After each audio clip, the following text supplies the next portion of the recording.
I'm opening. We have an eye, sort of a nostril, 2 teeth. One of the teeth has a small cavity. Close call, folks, but I think we got here just in time.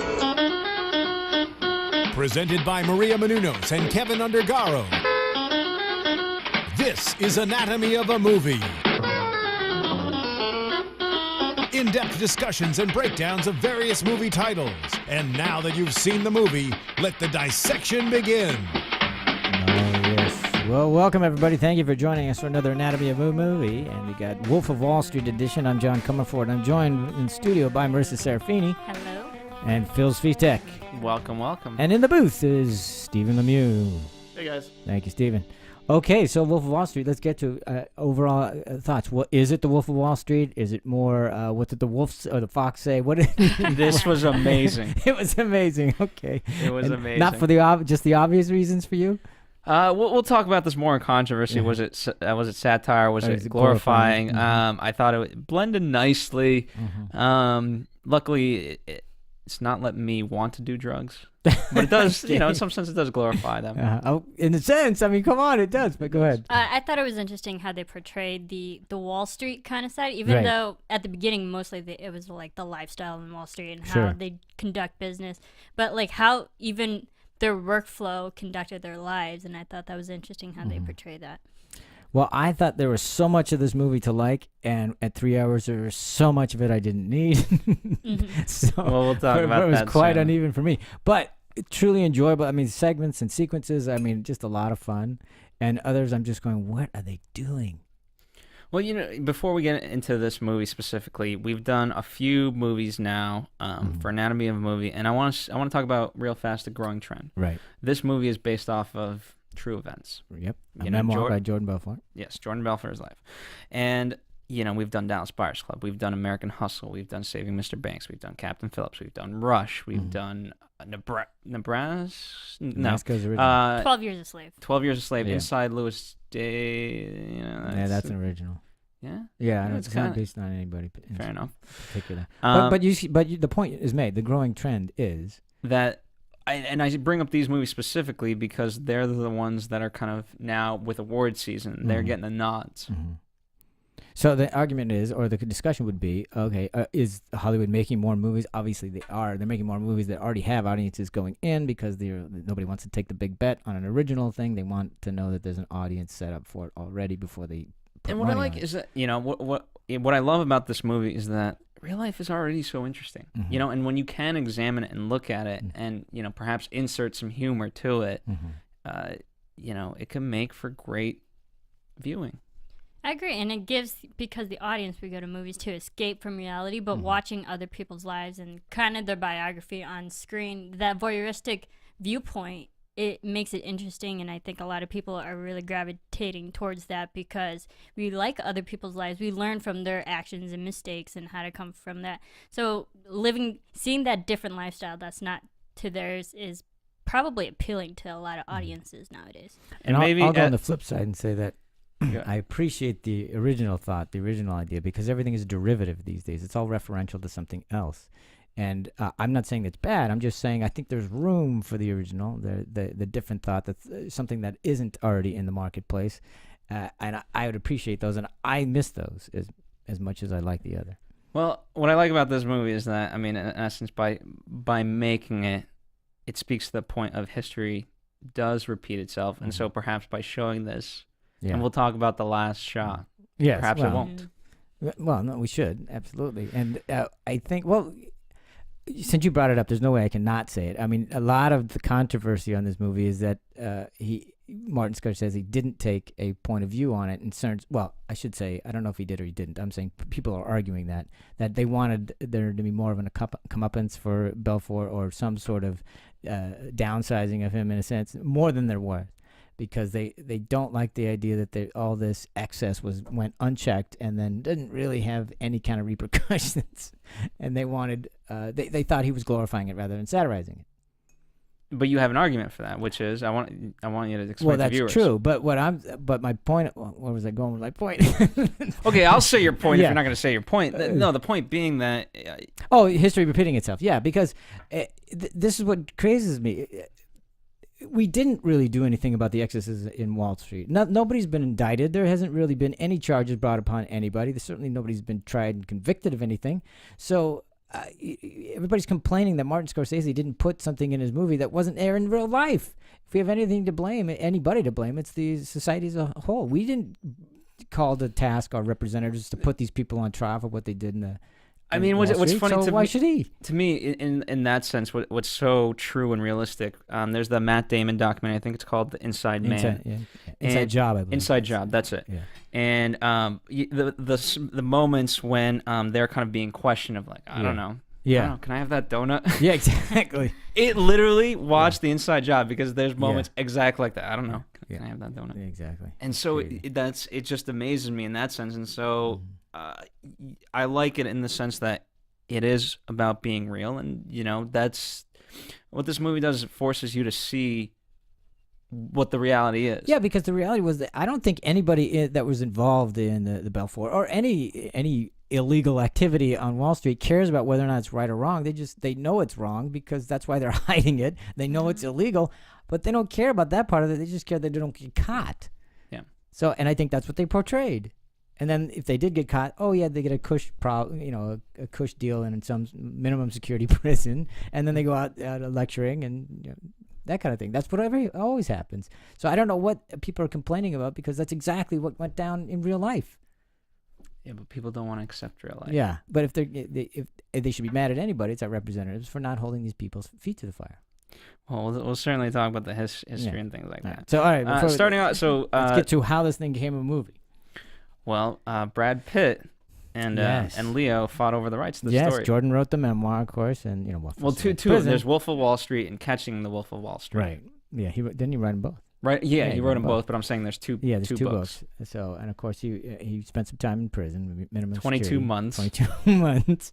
Which and isn't a long time for all the things he did. yeah, it's gotta make a vacation. You would think that's probably as much time as he needed to dry out. Yeah. Probably.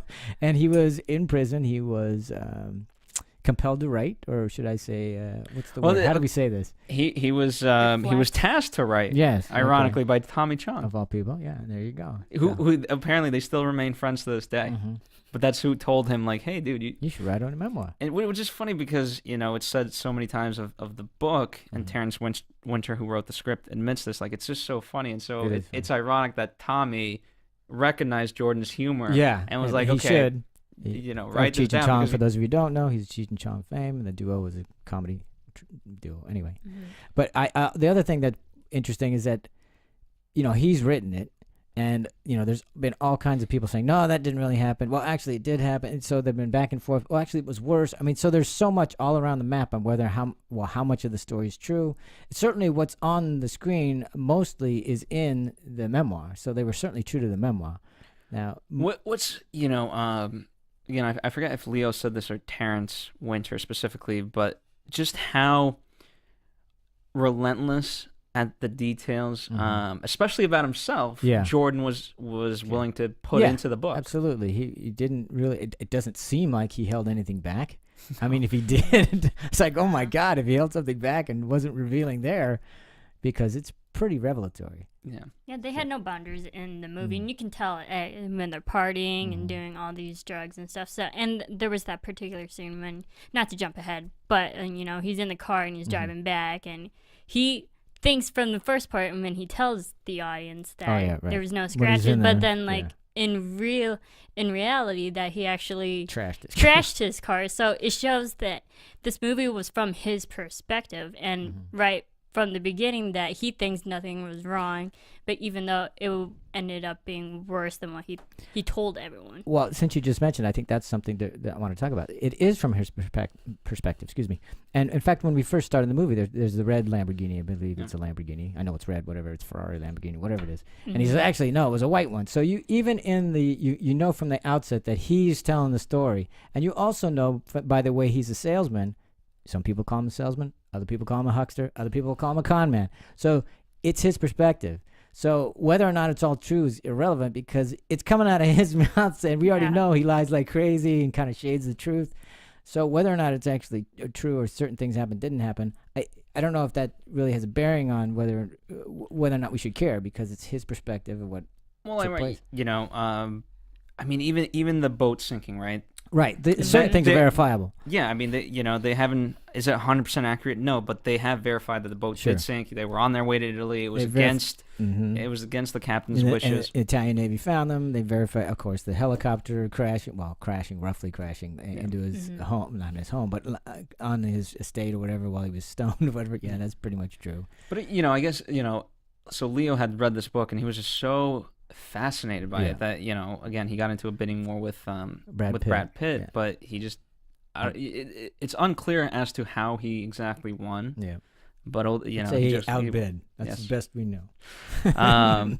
But then so him and Martin Scorsese really wanted to make it. In fact, before Shutter Island. Mm-hmm. So Marty did work on the script beforehand, and unfortunately, it didn't work out that way. And he couldn't get a green light or funding, and from Warner Brothers, they kept waiting for production dates, and they couldn't get one. So finally, he said, "All right." When they went to do Shutter Island, and then finally, Warner Brothers took it to Ridley Scott, offered it to him, and that didn't go through. No, Well, because I mean, especially at the onset, right? If this movie is the fifth collaboration between Leo and Marty, and Leo does have a producer role. Yes. On it. So I think Leo was set to do it with Marty. So even I think that it's not clearly stated, but I don't think he would have done it with Ridley. I don't think he has anything against Ridley. No, not at all. But he really likes working with Martin. And the whole thought was there. The studio's gonna water it down. Mm-hmm. And then when Warner Brothers did release it, they let it go. So then now it became independently financed. Right. And boom. Red Granite picked it up, and then Martin was assured that, of course, your content is good. Whatever you want to do is fine. Yes.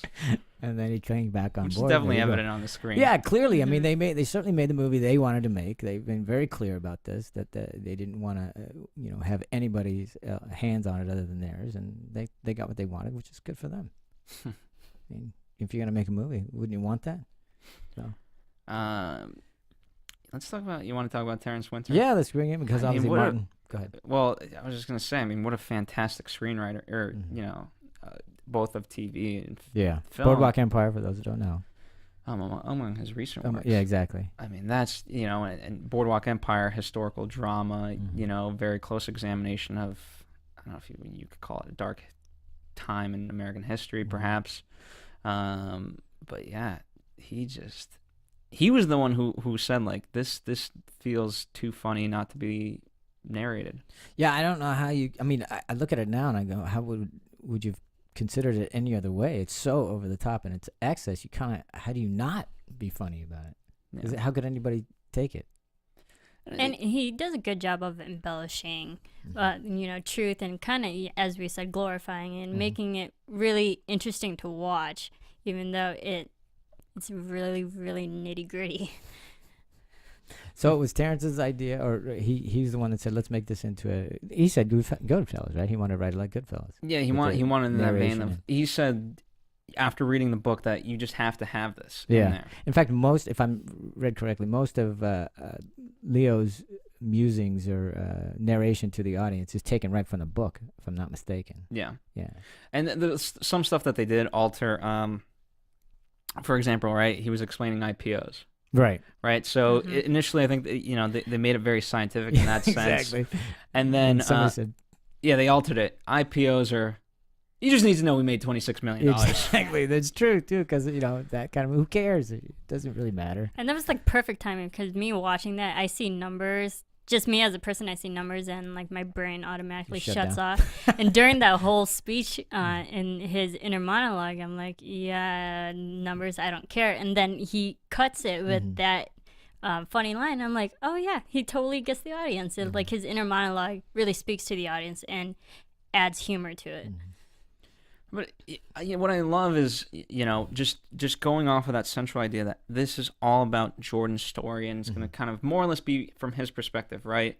Even just visually and all that. And I like that. I mean, for me, when he hulks up with the spinach or his cocaine and he to uses save cocaine. Jonah Hill's character. Yeah, exactly. Again, just visually, that was all about Jordan. And the few times that they did break were obviously very funny and very strategic. Him making with Emma. Yeah. Is he gonna make out with me? Yeah, and then reverse. Yeah, exactly. Um, So is that the only time they break the narration? Have somebody else say it? Because it was great. I believe. And so. then think that when was he it. was talking to John DePardo's character, the Uh-huh. Swiss bank account, Oh, and every he, once in a while they did that. yeah, Okay. are you gonna, Uh-huh. fuck Nice. me over or something Yeah. like that? So That it is was true. a few people. Yeah. Okay. That was great. I loved all the voices in this movie Mm-hmm. because we got mostly Jordan's point of view, but then we kind of got into the minds of a little people's here and there too, Mm-hmm. which really added to it. I mean, that's what amazes me about this, right? Again, people talk about the controversy, but Marty made the decision. We're gonna write these characters true to who they are, not to story. We're not gonna, you, John, as a script doctor, you can talk about what the script's supposed to be, and we'll talk about how, this could have been a cat and mouse game, but they chose not to do that. We're gonna stick to how they are in real life, and we're gonna show their essence. And yes, for example, Jonah Hill's character is obviously a few people condensed, but at the end of the day, this is how they would act. And you Yeah. know what? They are unfortunately despicable, and this is who they are. Yeah. I think more than anything, they just went, look, let's not worry so much about the story. The story's there. I mean, it doesn't change because we're following the chronicle of this book. But I think that's the word. They chronicled what these people are rather than try to fit them into a story. They just said, let's just show them the way they are and let it unfold the way it does. Because normally you would have your antagonist, the FBI guy, come in sooner, and then you'd have this cat and mouse game like you said earlier, Phil, which is then you'd have Catch Me If You Can With Leo Yeah, DiCaprio. Exactly. and that's not what this is. They didn't want to do that. And great for them because they're messing with story and structure and having a good time doing it. And the only thing that bothered me about that was for me it left some sort of I missed some sort of dramatic device to keep the tension there, because after a while it's like, okay, all right, this is all fun and good and stuff like that, but even the excess was excessive, because I was going, okay, I get it. Do we have to show some more coke? I mean, sure, it's fun to look at. I'm sure Stephen would agree with me, but at some point I was like, okay, but could you move the story along? Did you guys feel that at all? Because I just wanted the story to move along, because for me it was a little repetitive in that regard. I agree. It was a lot of partying and stuff, and I did actually kind of want to see more in the investigation of the FBI, really tracking him down. Yes, to keep away from the cat and mouse, and we didn't want too much of that, but I wanted to see more of like how he really caught him. And then, but I love the moment when they first meet on the yacht. Oh yeah, that's true. And then when he kicks him off the boat, he's like, I hope you enjoy your train or bus ride back to your crappy Subway, home. yeah. But then when the FBI actually catches him at the end, he's on the bus he's on the train Subway. going back home, but he still lives his life, but he caught him in the end. Yeah. And I loved how they just tied that up. Because even though Jordan was really like talking down to him, but the FBI won in the end.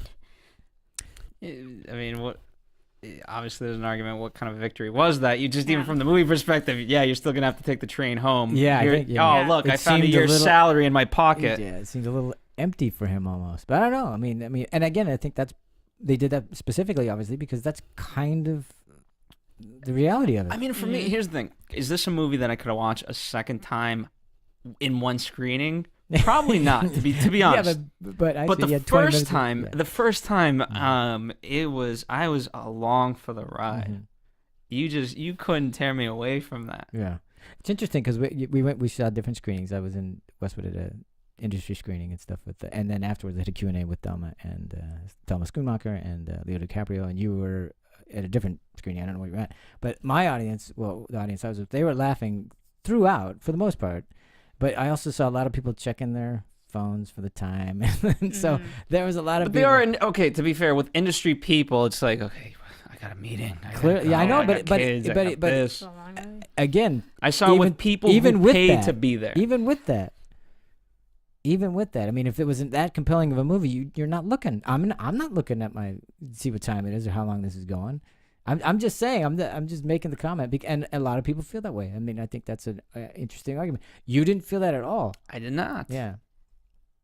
So and I was like, okay, got it. Okay, great. I know it's excessive. I get it. Here's, what worked for me, and I think they made this very specific, is that although there's no one antagonist, obviously it's the FBI, Right. and that's the looming thing overhead, but you also have the wife, and and kind of their inner turmoil and Right. things like that. It just, they fight amongst themselves, and they become their own antagonist and things like that.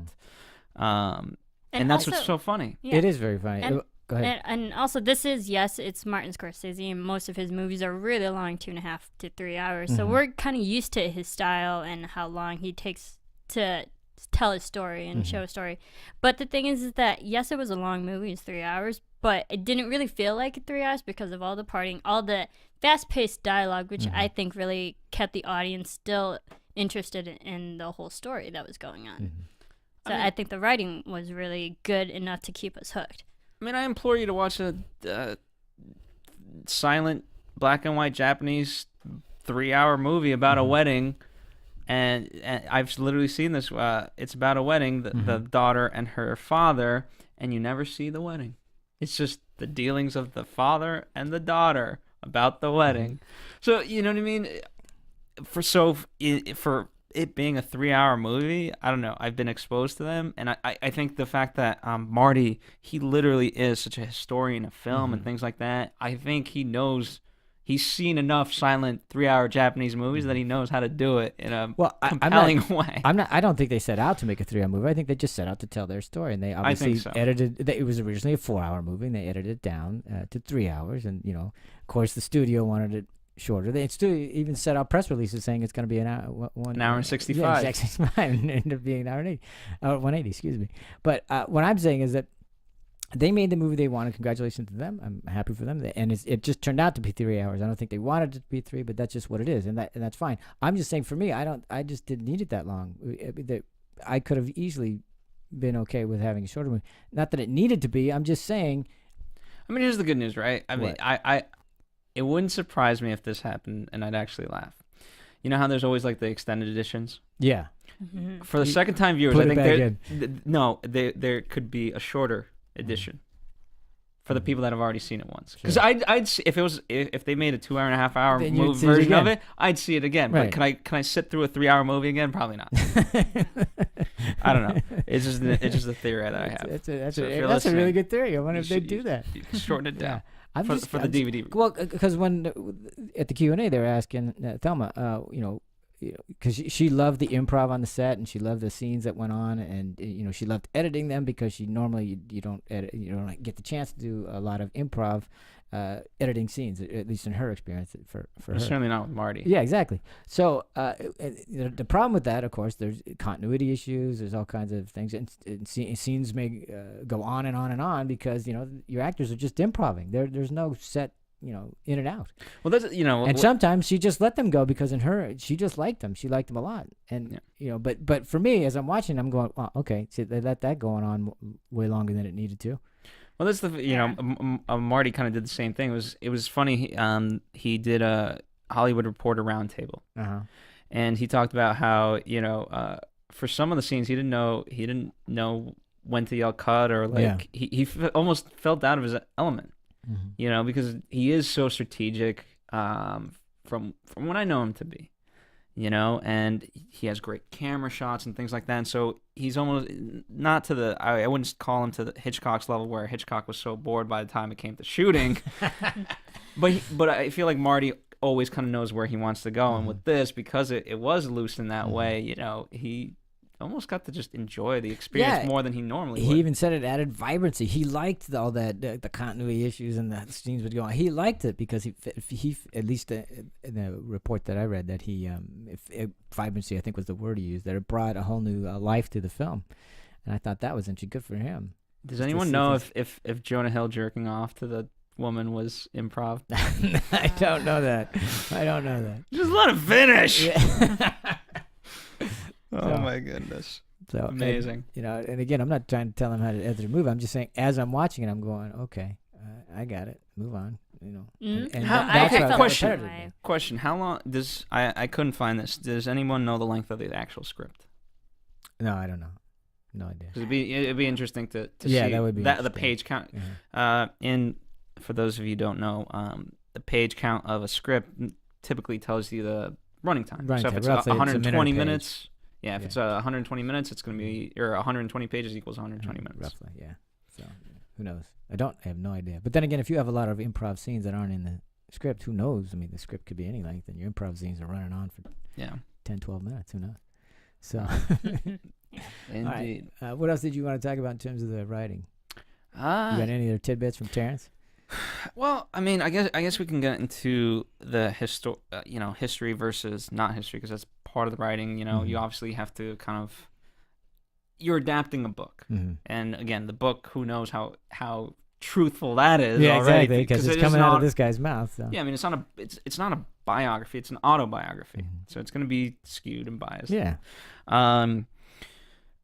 Obviously, in the book itself, the names were changed Right. from real life. Except for a few, but most of the major characters. Mark are- Hanna. Yeah. Mark Hanna, who plays played by Matthew Matthew McConaughey. McConaughey. He was great in it, by the way. Speaking of him, he said, so that scene was taken from two portions in the book, right? Right. It's two kind of lunches combined into one, and everything except for the humming, which Yeah, is an humming acting and technique, chest thumping. which is Yeah. an acting Yeah. technique by Matthew. Yeah. Everything else was real. Yeah. Yeah, and I thought, they, I think Leo saw, at least the way Leo talked about it at the screening was that he had seen Matthew Barry doing this chest thumping and this humming thing, and he's like, what the hell? And then he brings Marty, Marty, look at this. And they're seeing him do it, and then and they go, wow, that's pretty good. Let's find a place for it. Then that's how it came into the movie, is that they just saw it, thought it was great. And said, it became a "Bring them." great little motif. Yeah. Yeah. And to Right. inspire his people. Let's Yeah. go. Yeah. My warriors. And I like the lunch scene because it really shows how Jordan started off Mm-hmm. his career, and it just reflecting him telling you gotta jerk off twice a day, Cocaine you and gotta do masturbation. cocaine and all that. So it just like really was the starting point Mm-hmm. to why he acted the way he did and helped, get everyone and corral people to Mm-hmm. do all the stuff that he did. So I liked how they showed where that starting point. See, that's the thing I think I wanted more of in this. Not because I loved the chronicling of it. I thought it was great that this is what they do. I said, well, I thought that was fascinating. I also wanted to know a little bit more about why a person like that does that. Not just for the money, but what's the underlying thing. And I was hoping they'd do a little investigating on what that was all about. I mean, Because that for me was missing. I wanted to say, how can you get into that mentality? Why does a person get into that mentality? This is crazy. in terms of, okay, But so it's seductive, so I wanted to see more of that, and I didn't get to see it. in terms of this, I thought script-wise it was perfectly placed because it obviously explained everything that they were going to do. Mm-hmm. It's fairy dust. You keep them on the roller coaster. It's Yeah. all about the roller coaster, and that's what we were on, a Yeah. roller coaster for the Roller coaster, movie. roller Just keep them there for 3 hours.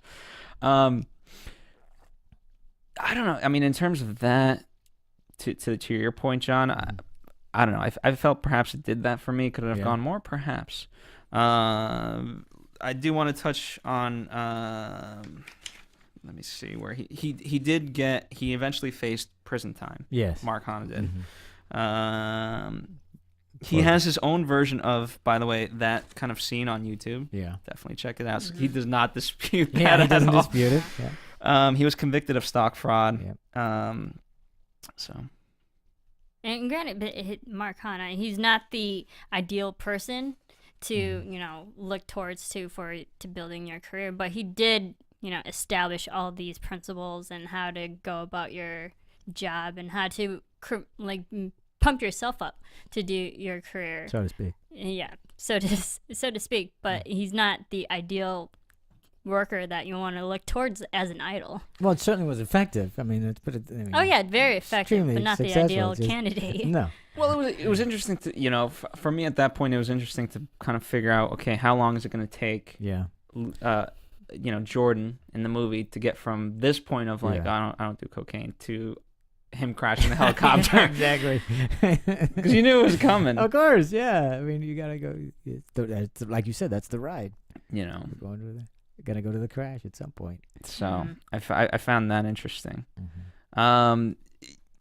Other kind of historical things we should perhaps note.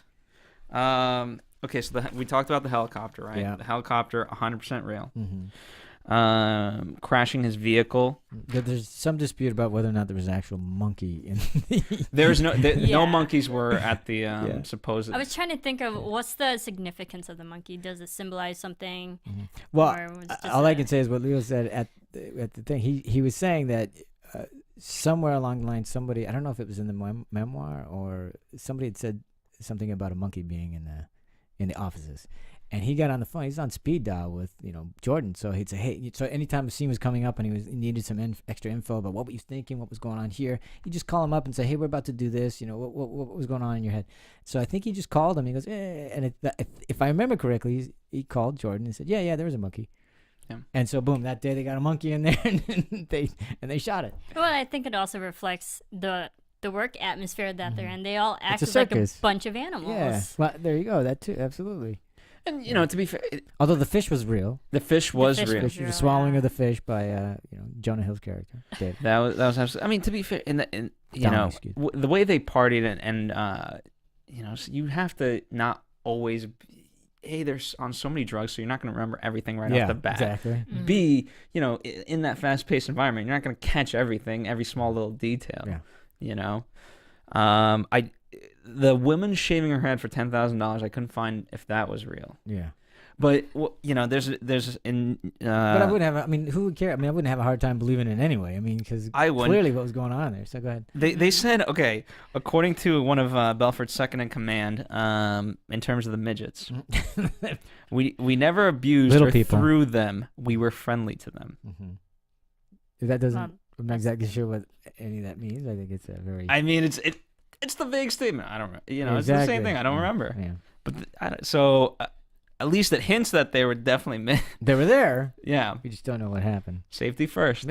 And that's what the ironic part is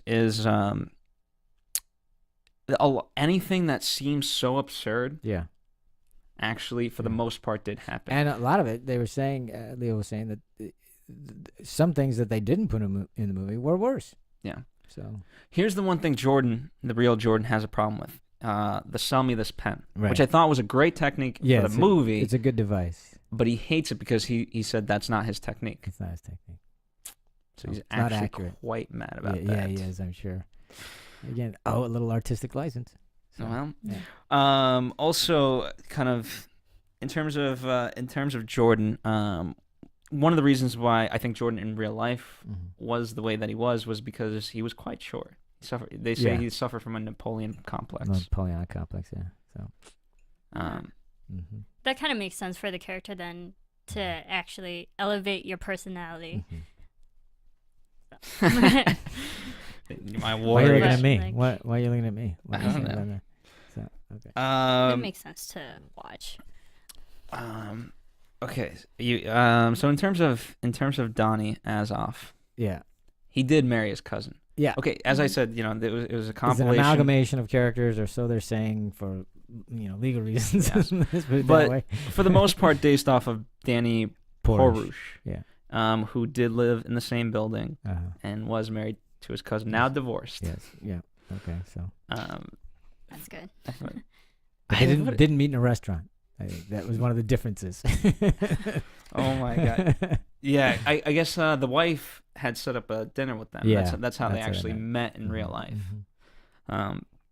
I found that interesting. Yeah. They did do the lemon. Mhm. What is it? The lemon 4-7. Oh, the Quaaludes. Yeah, but the The mother of special- Coy. the special Quaalude, yeah. Yes. And they're denying whether or not there's actually a teen threesome involved. That is true. They haven't. Oh, well, we crossed the line there, so we can't say that happened because they have their standards.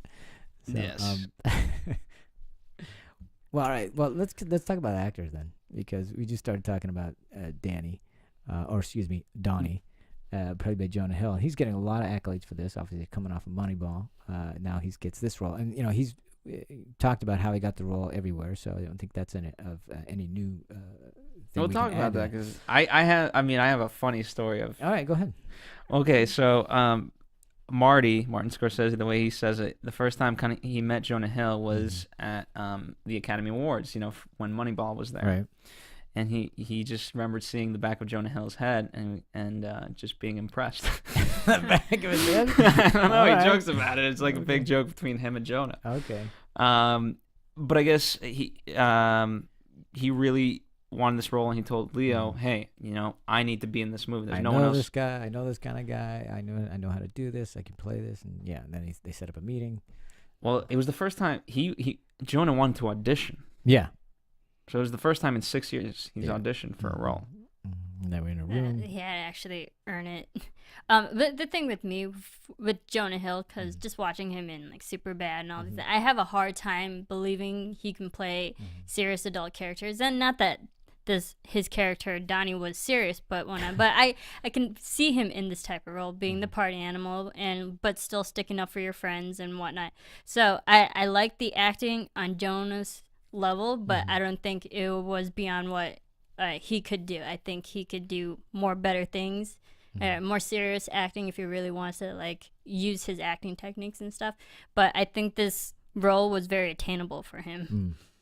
Okay. I don't think I can't see anyone else in this movie. I mean, Chris Evans and Joseph Gordon-Levitt auditioned.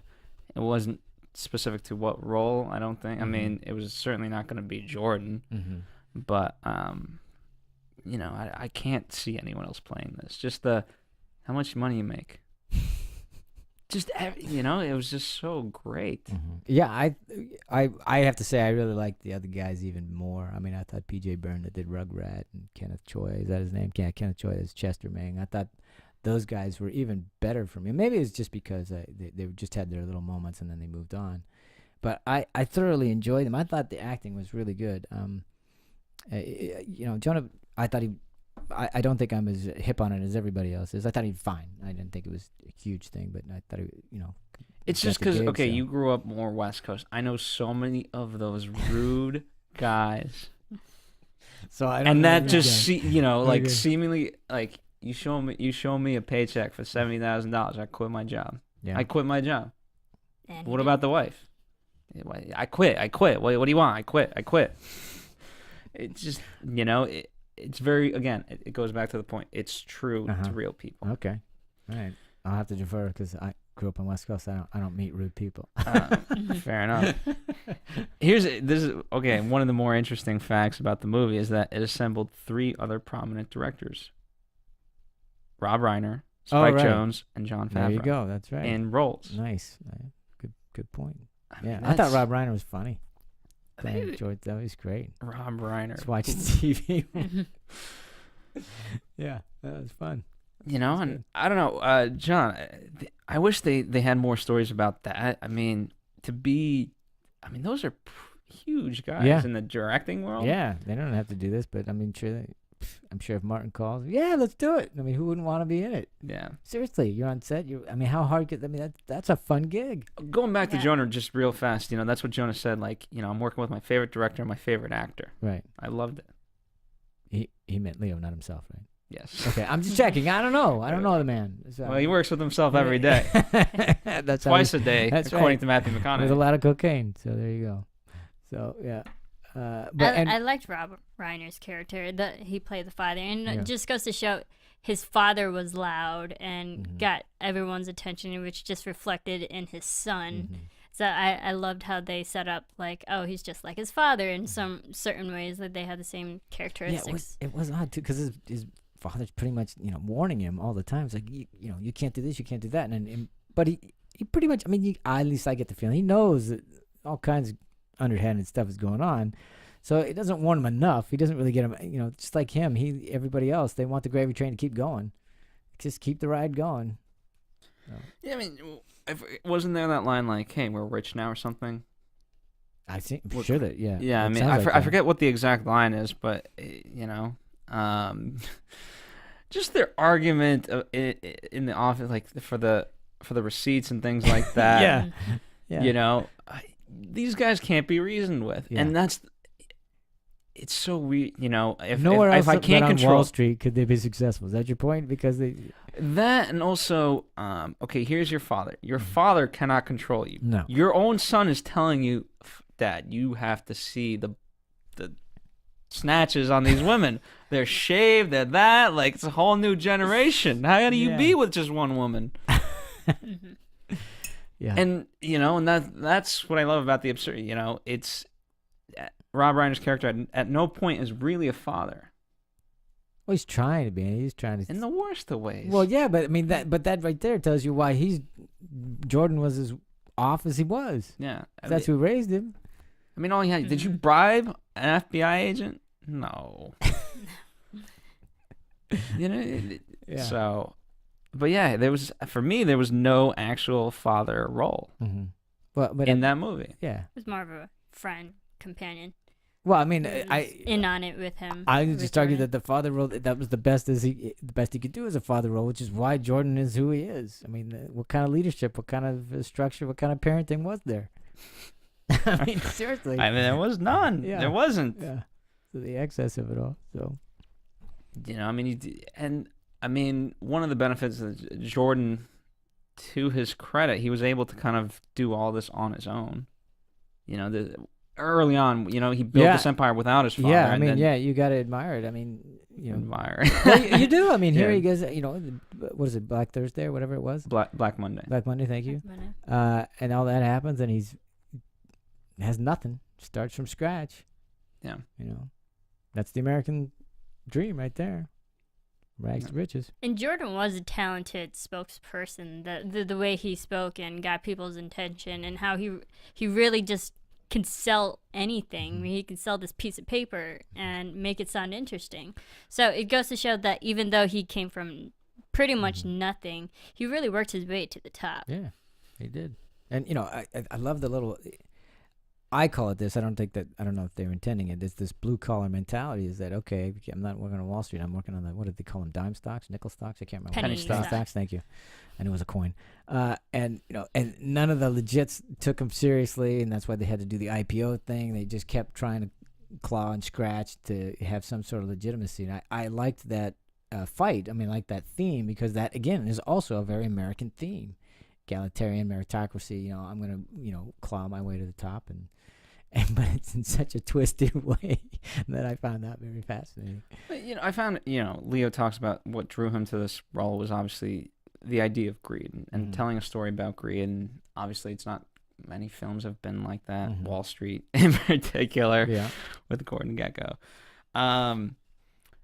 But just the idea of how it's kind of evolved in history and how it's, you know, it's not just humans. It's a basic necessity almost, and that's what he liked about it. But obviously, every evil is just an otherwise good trait taken to a huge extreme. Yeah, exactly. And let's talk about that controversy, because they've taken a lot of heat, meaning Leo and Martin, because they didn't do enough at the end to show that they weren't glorifying this behavior and this kind of goings on Wall Street. And they've had to take. I don't know how many times they've had to speak to it, because that's what been the big thing about.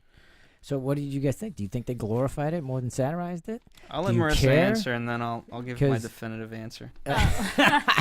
Definitive, nice. Well, personally, I thought all the prostitution and drug using, I can understand how people would do that and just have fun in their lives, but I felt like they were condoning that action and behavior. Like, once you're successful, everyone does this, or you have to do this when you're successful and stuff. And I didn't like how they portrayed that over and over and over again. They really hammered it into the audience that this is what you do, and this is how you become successful when you do this. And morally, I didn't like that, and I didn't really see their resolution to that, and how that at the end of the movie it still seemed like doing drugs was okay.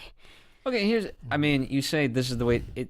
I don't think they're saying this is the way to be successful. It's what they're saying is this is the culture of Wall Street, because that's what it is still to this day. I mean, how many look at just how much money is spent on prostitutes, and it's true. I don't disagree. The World Cup is teaching prostitutes how to speak English. Why? Wait, the World Cup is? Yes. You mean in Brazil this year? Read all the articles. Why? Because I didn't read that. Yeah, Wall Street men. Yeah. Okay. Got it. I'm just, you know. No, I believe it. I hadn't heard that. So to me, that's what it is. That's just the culture. I don't think they're saying, oh, hey, in order to make a lot of money and be successful, you have to sleep with a lot of women. No, that's just, I mean, a lot of them, even Jordan was Jewish. Obviously, Donnie was Jewish and things like that. And, a lot of the, how to word this? It's, when you talk about money, it's all abstract theory. Nothing's rooted in actuality, right? We joked about IPOs and derivatives and this. None of it makes sense to most people. Well, and even to those who are even those on Wall Street didn't see what was going on and had no idea that this crash was going to, well, that's not true. Many people didn't. So when you deracinate from kind of a moral undertone, you're gonna be corrupt, and when there's that much money at stake, the point. But that's what I'm. But that's on Wall Street. They're talking now about the art of it, because he's not on Wall Street. Well, Martin is not on Wall Street. And I'm not saying I agree with the argument. I'm just trying to pose the argument because I thought they did both. I thought they did glorify it. I also thought they did satirize it. I don't think it's necessary that a film take a moral position on it. I think it's fine if you just chronicle it. I mean, it's up to us, the viewer, to decide the morality of it, ultimately. So if a filmmaker does or doesn't, I still get to decide what I want it to be. So this is from the New Yorker, right? I'll read the full quote. So this is talking about the very, very end of the movie, right? When ironically the real Jordan presents Leo with the actor Jordan. And presents him to the audience. Yes, and we're about to see. We're watching the "Hey, sell me this pen" scene. It's a moment with a terrifying. This is the quote. It's a moment with a terrifying Olympian blend of compassion, disdain, and anguish. It shows a fatal lack of imagination combined with a desperate range of unfulfilled desires. The shot shows not just an audience, but the audience. Scorsese puts the film's viewer face to face with themselves, charges us with compensating for our lack of imagination and fatal ambition through contact with the vials of a master manipulator. Yeah, I think, and we cannot. I think we just can't accept that. I know, because everybody's still so. I mean, we all want to get ahead, so to speak. We're all somewhat greedy. We want a better life. So you can call that greed if you want. But they know what he's like. They know what he's been to jail. They know he's was he convicted of fraud or whatever the term, money laundering. Money laundering. Beg your pardon. So they know what he is, and they still go to his seminars because he's a great motivational speaker, and they still want to learn from the guy, even though he's a convict, because they're all trying to get ahead. But I think it was also that because when the last shot on the whole audience, it goes to show that these are normal people. Yes, we all want to get ahead in our careers, but they can learn from this guy who's been through all that and had all the ups and downs. But you just said, I mean, Mark Hanna, he taught Jordan. He so taught now that. these people are going to Jordan. But also that they know that Jordan has gone through all these. They can learn from his mistakes, and hopefully, resetting that button and having probably a better. Yeah, you would hope that, but they lifestyle. didn't make that point, because in the movie you don't get for a second that those people are there because they want to learn from Jordan's mistakes. They don't care. And that's about not the his lecture. mistakes. It's not. Hey, here's it's not Jordan Belfort. No, here's the mistakes I made. They want to know how to make money. Yeah, sell me this pen. But I think that's what that's why I think that argument that they didn't do enough is wrong, because they showed us as a society. We everybody that's take anybody in politics. Newt Gingrich was disgraced when he was ousted from his position, and now he's welcome on Sunday morning shows to talk about whatever politics. I mean, we do it all the time. Mm-hmm. So I don't know what the big argument is. We as a society have allowed it. So if we're gonna do it, we should, rather than turn it on Martin and Leo, look in the mirror. I mean, okay, what was one of the funnier moments in the movie to me was like, okay, we got to go to Swiss Bank. Yes. And I feel like in the culture sphere, everyone knows what Swiss Bank means. Yes. Yeah. It's something very dirty. It's nobody can get to it. Nobody can touch it. They're very strict on.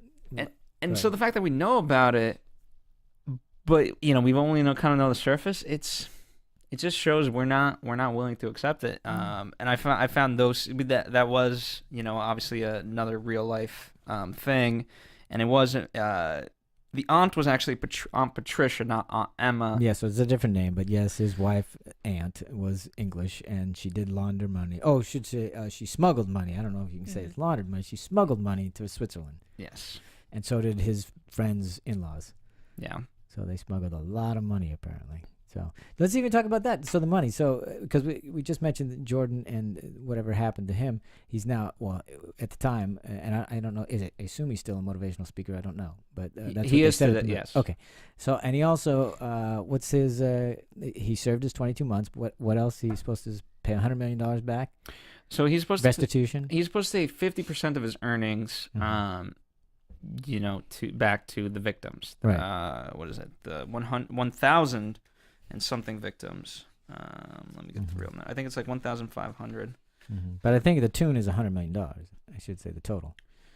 Well, based off of quote his earnings, he should have paid $110 million in restitution. Right.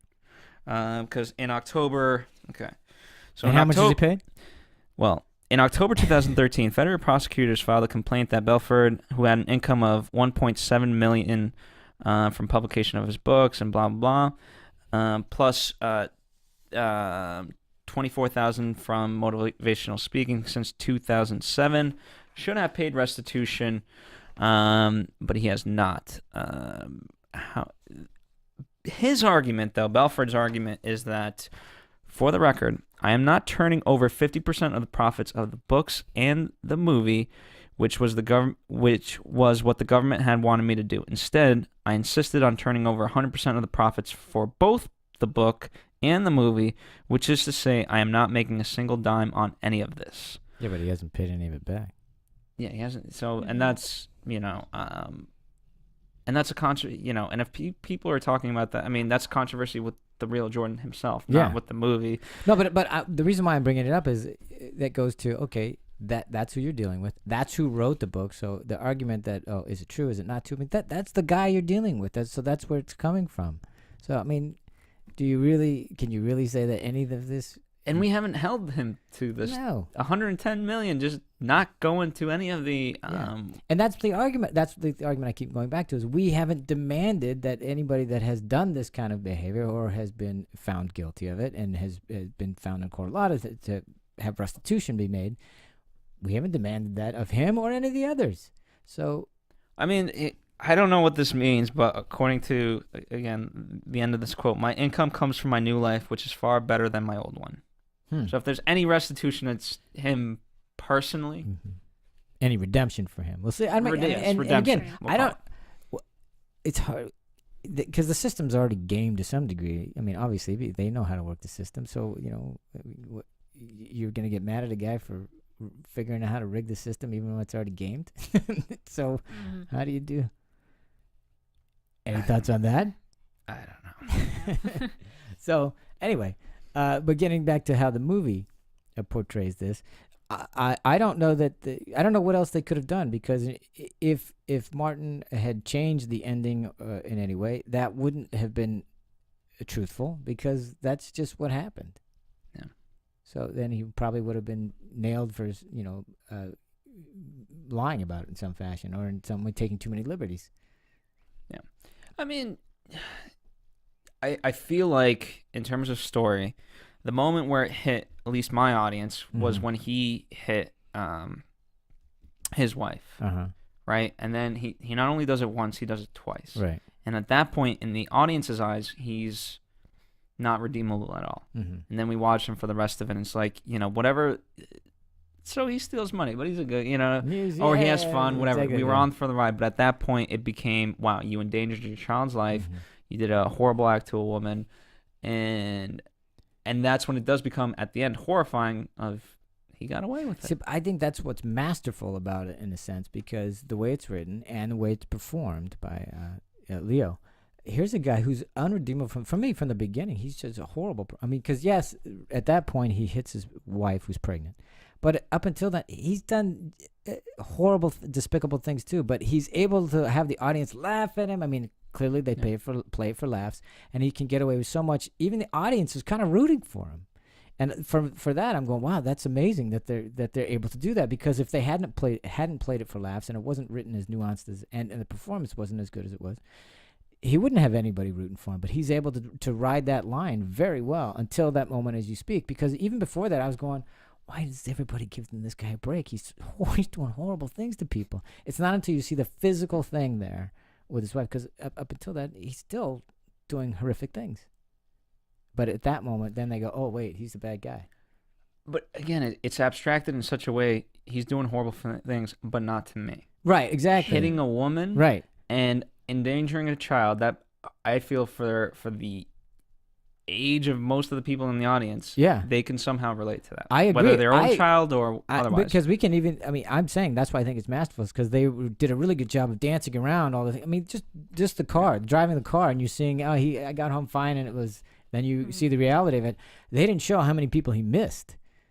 They just showed the car. Had they shown how many people's lives he had put at risk by doing that, that might have been different. But they were smart, and they pulled away from that. You didn't get to see how many people he almost killed. Yeah. So you only got to see it until that point in the movie, which I think that's what I'm saying. I'm giving kudos to them for holding that off, for that allowed the audience to give so much leeway for us to go along the ride. Because if they had shown really how many people had lost their income, how much destitution that would have created in their lives, we wouldn't have been on for the ride as much. Yeah, I agree. Yep. And I want to talk about the drugs. Okay. Because we're talking about acting, and yeah. I mean, you have to. Acting and drugs go hand in hand, as we all know. I'm not exactly sure that segue, but go ahead. Well, a lot of drugs in the movie.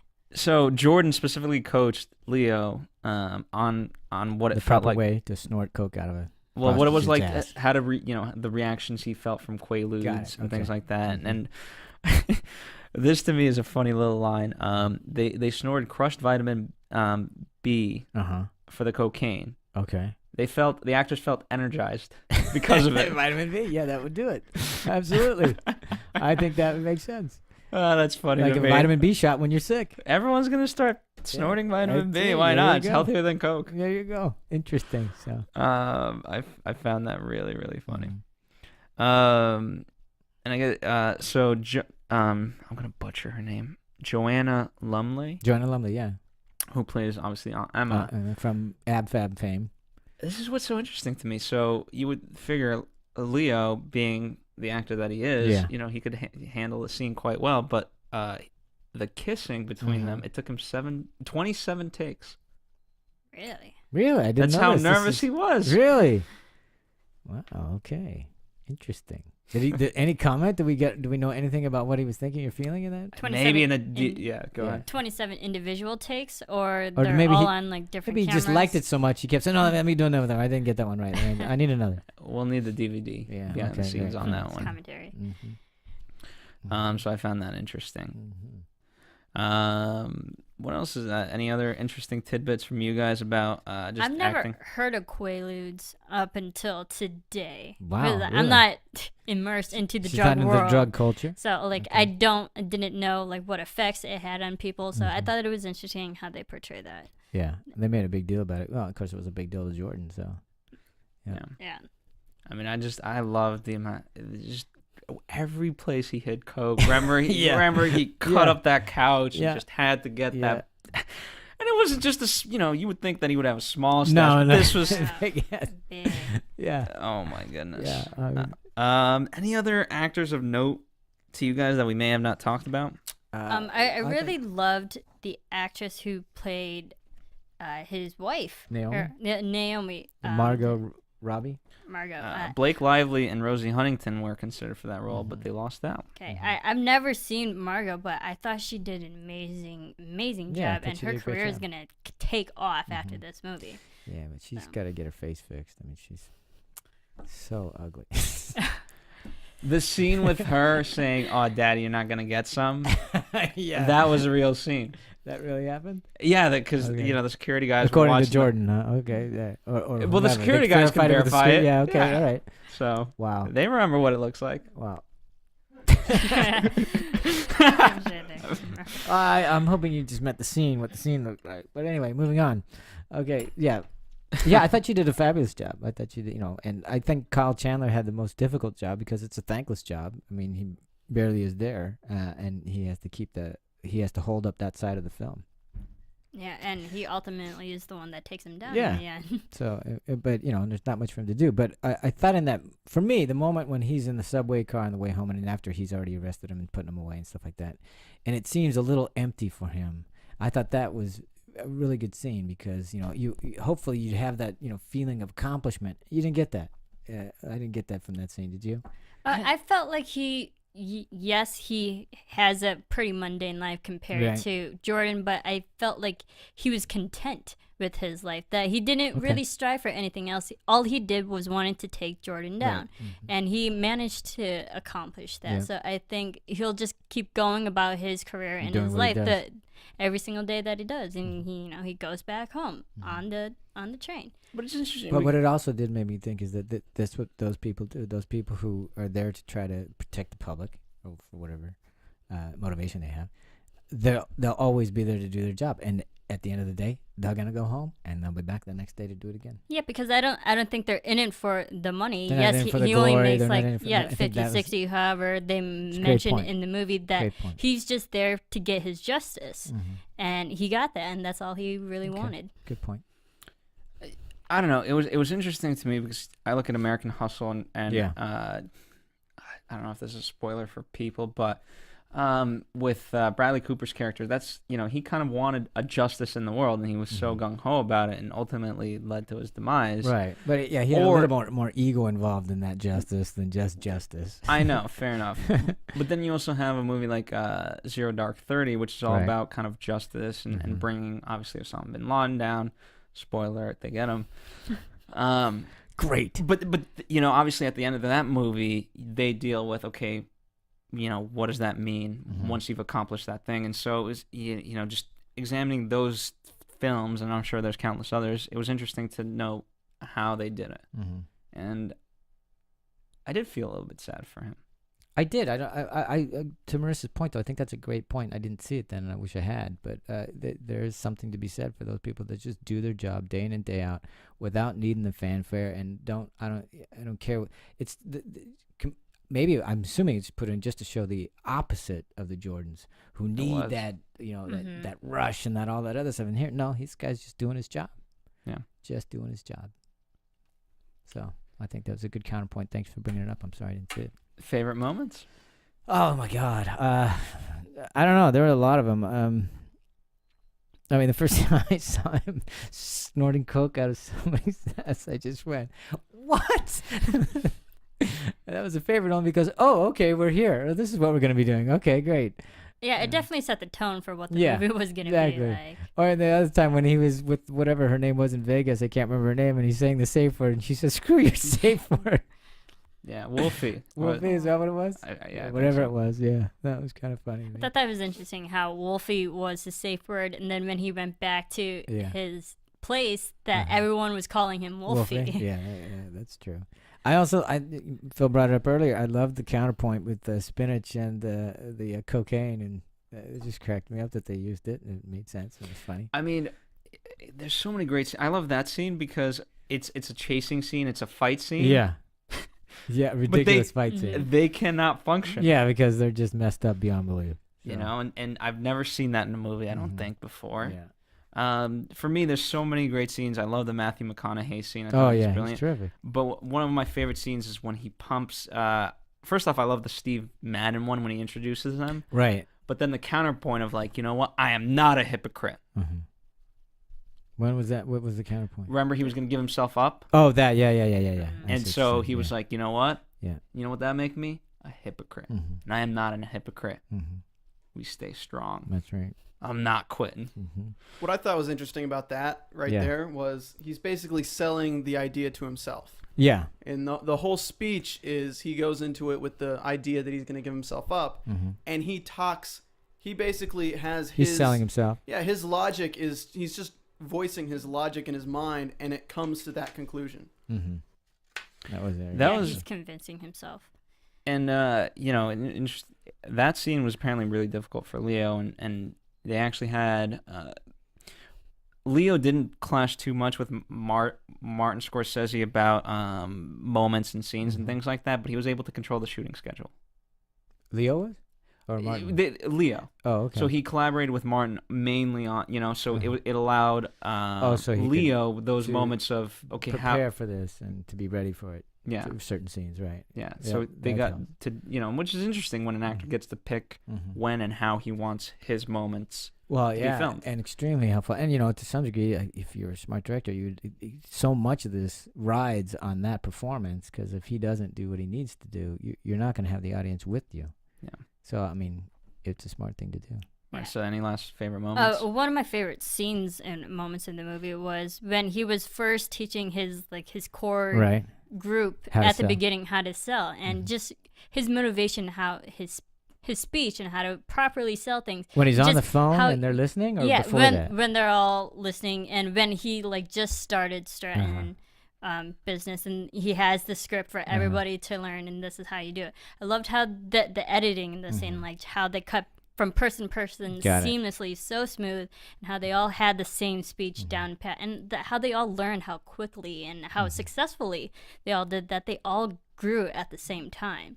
I love that moment, just like from everybody's. They're all kind of on the same level now. I like that. That was great. There was a lot of it that was. fun. Sell me this pen. Hey, write down your name. I don't have a pen. There you go. Supply and demand. That's right. I thought that was brilliant. It was All right, let's move on to the actual technique of all of this, the actual filming and things like that. This was supposed to be Martin's completely digital movie. Yeah. Not to Thelma's Completely liking. didn't happen. No. Talk about that. Oh, she was. Well, when it was originally, they were going to do it on film, I think. Is that how it was originally done? No, they were going to Yeah. shoot it digitally. Okay. Well, you probably know it better than I do. The only thing I know is that Thelma was not happy about it being done digitally. No, she was not. She said, obviously Martin's been an advocate of film for Yeah. a very long The time. strongest of advocates. Go ahead. They did Hugo only because They were doing 3D technology. 3D, yeah. And by the way, let's speak to that real quick. What they did with that was they really utilized the 3D, not for the what do you call it, the contraption that it is, or the perspectives. Yeah, but they really wanted to. They used it as a way to show his isolation and his loneliness and all that kind of stuff. And I thought it was extremely effective. So they weren't just using it for the gimmick that it is. They were using it to help tell the story. So go ahead with.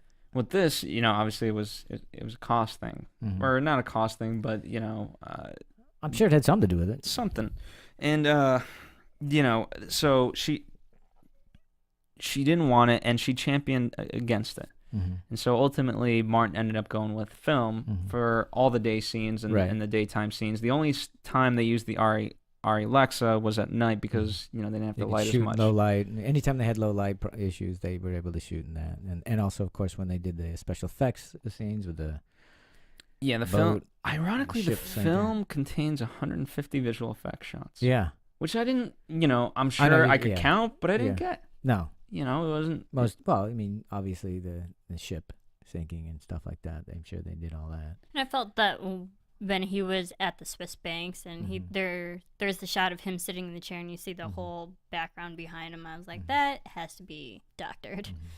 And when he was with Joanna Lumley. Just kidding. So that I thought that was interesting. So I'm glad he didn't give up on film. Yeah, he didn't. So I found that really. But I don't think because he didn't want to do film, he wanted to do film, but Yeah. he didn't want to do digital. But I didn't think it hindered the movie in Yeah. any way. I didn't even notice. Like you said, 150 whatever. I mean, shots. it didn't affect storytelling or anything like Oh that. no. And the decision was made. The decision to use film was actually, they did, I guess, extensive tests as you normally do, but so they did huge amounts of comparison of digital to film, and Martin was like, "You got to go with film," and so it ended up being. Okay, there you go. And by the way, the movie was shot in anamorphic, which it's basically an aspect ratio. So whenever you see on your TV 16:9, that's the consumer way of saying widescreen, right? But there's obviously many levels of widescreen. Technically, there's like a 1.66 to 1 ratio, most movies are shot in 1.85 to 1. Anamorphic is 2.35 to 1. So meaning it's really very wide. it's really wide. You're seeing the whole landscape. So I found that interesting. He hasn't done that in a while. Okay. Do you? There was no That's specific interesting. reason, but do you guys want to speak why? I mean, obviously it looked good to me. Yeah, I don't know enough about it, to be honest with you. I don't. My sophistication on that is very low. I think it could have helped reflected the grandeur of all the Mm-hmm. partying and everything over and over again. Just make it seem grand and more. I mean, I guess that's true. I mean, Right. because more people, it allows you more people in that frame. I mean, you use this more for westerns, and when you want to, right? We talked about saving Mr. Anything with Banks. landscapes. I mean, Yeah, when you want Lawrence to of Arabia, that kind of thing. Yeah, exactly. And so it's interesting, you know, I mean, the fact that you could, in some sense, call this a Western, you know, in theory. Wild of like, West. Yeah, you know, it's all about money and things like that, and people just being ruthless. But that is an interesting, with the party scenes and things like that, you get more people kind of on the outskirts, so, you know what I mean? So you don't have to fit everyone in that frame that's more kind of squares versus rectangular. So that's a good point, It's Marissa. all over the place. Good point. Ironically, so for some of the party footage, right, especially at the beach house or whatever, you Yeah. know, some of it was real footage. What do you mean? Really? Real Like, they were footage? really They had Acting that crazy. Yeah, from 1991, Seriously? they had some footage. They had footage? Wow. They had footage from 1991. They used archival footage of that? Wow. Let's see. Are you kidding me right now? Oh, where is it? Hold What on, the hold heck on. is that? Let me grab this. Interesting. You keep talking. All right. Well, so those were fun scenes. I mean, anytime they had those big old party scenes, it was a lot of fun. It kind of, I just had a flashback every time I saw the party scenes to Baz Luhrmann's The Great Gatsby, which Sure. also has Leonardo DiCaprio with all the grand parties that he threw at his house. It kind of had that same feel that everyone was just going crazy and but still enjoying it. Yeah. Okay, I'm going to retract my statement. Okay. The real-life 1991 Hamptons beach party can from the film can be viewed on Oh. YouTube. Seriously, they have it on YouTube. Which is funny to me because remember the whole controversy with the wedding. That's an invasion of my privacy. They want my wedding videos. and now all now this it's, stuff's on yeah. YouTube, probably Yeah, getting yeah. monetized. Yeah, of course. Yeah. So sorry that I misread That's that. okay, but I'm glad But you brought that's that up interesting. as well. I mean, it's amazing how a lot of the real life documentaries on YouTube now. So then people are saying that this movie isn't. They're missing real points here and there, but it's all on YouTube. but it's all there. You just gotta know how to like, find just it. use that. And as just Phil use says, it's YouTube as a monetized. You'll have reference. to pay a little something to see it. No, you'll just have to watch the ad. Yeah. Yeah, I don't think you have to pay for it. You'll just watch the ad. He just makes some money off the Mm-hmm. ads. Let's see. What was interesting about the shooting? You know, they shot in New York. They shot some parts in New Jersey and Jersey, stuff like that. But in terms of the actual history of the movie, they dealt a lot with Hurricane Sandy. Yeah, having to shoot around it, so to speak. So, yeah. That was, I mean, the irony is they kept getting reports of like it's going to be over. Yeah. So they'd be ready on the day of, and like, you know, No, you're the right. hurricane's But still then, of course, going. after it happened, they're dealing with the aftermath. I mean, I'm sure there are many more people had much more difficult things to deal with after that. But it's always hard making any movie, but having And to deal obviously- around a hurricane as well. I mean, New York's so close to Martin Scorsese's heart, Yeah. you know, that Mhm. they didn't, you know, unfortunately, in the interviews that I saw, they really got into it. But I would love to kind of, because, you know, I'm sure it affected him. Yeah, I mean, It had I to. don't know how, I don't know how it couldn't. You got family. So Mhm. I found that interesting. Mhm. What else did you learn from me? You spent time with Leo and Thelma. I did. I spent time with them. Well, I can't remember what I already said, so I don't want to repeat myself. So if I've already said it, let me know. We'll just hit the buzzer. Yeah, yeah. Well, first of all, it was interesting because you don't always when you do those Q&As after you watch the movie, not everybody stays because whatever they had, And I was thinking after a 3-hour movie, how many people would stay, and most people did. You have a lot of people after 3 hours that just checked out. But then and they had interesting questions. I can't remember whoever the moderator was, but A lot of it was asking about what was real, what wasn't real, and we've already talked extensively about that, so there's not really anything new to share on that. But I more than anything, I was really interested in what Thelma was talking about in terms of the editing of it, because she doesn't get the script, at least the way it was expressed or explained to me. She doesn't always get the script of the movie so that she can see it really with fresh eyes. So she's just getting the imagery and the story, and it's talking to her as she's trying to put it together. She just has scene numbers. That these are the stuff for scene one. Well, they didn't, they don't really get into the details about exactly what she knows and what she doesn't know. But I thought, just speaking from the editing point of view, Phil, you edited. I've never heard of that. Isn't that crazy? Because I'm saying, well, how do you even know where it fits in the movie? I mean, but I'm guessing she has to know something, because you're just getting information that has no context, and then or maybe maybe that's the best way to have fresh eyes, is not know anything. I don't know, but that's what was missing. That's really, especially, I mean, if you are kind of treating it like a documentary, I mean, certainly with the amount of hours of footage you have. Yeah, exactly. And maybe that is the best way to attack it. I know. I mean, but I'm just going, how do you try to piece that together? You don't even know where the beginning point is, and you have to figure that out. I mean, but this, I mean, I don't know if this was a choice later on, but to start with the helicopter scene, more or less, and kind of start there, it could have been a choice by her. Yeah. So hey, you know what? This is great. Really grabbed me, so I want to start there. I mean, that's what I wish they had spent more time on that, because or does she know, or does she get the footage? Okay, here's the first 10 minutes. And then she has to figure out what it is. Or does she? I mean, I don't know. I don't know what the starting point is. They didn't get into that part. I mean, again, as an editor, what you do have is scene numbers, right? So the footage is marked scene 1, scene 2, scene 3, scene 4. Mm-hmm. So you look at those and you're like, oh, okay, well, clearly 4 goes after 3. Yeah. So. But hopefully, do we know that Martin Scorsese allows his editors to have some creative input into movies? Oh, very much I'm so. sure. Yeah, so getting that them, footage, so. she probably had her vision that she kind of wanted to put together, and she had fun with it. Yeah, she did. She really. There are not enough fingers on this table to count how many times these guys have collaborated. Yeah, that's true. Yeah, and she's won 2 Academy Awards now, I think, so far. She loved editing that. I've already mentioned this, but she loved editing especially the improv scenes, and she would just let them go on, because I didn't want to ever cut them, because they were just so interesting and fascinating and funny to her. She said she was laughing so hard that her assistant would come in constantly going, "You all right? Are you all right?" She's just laughing so hard. So she enjoyed herself. I think there are some points that she could have easily cut out, like non-beer.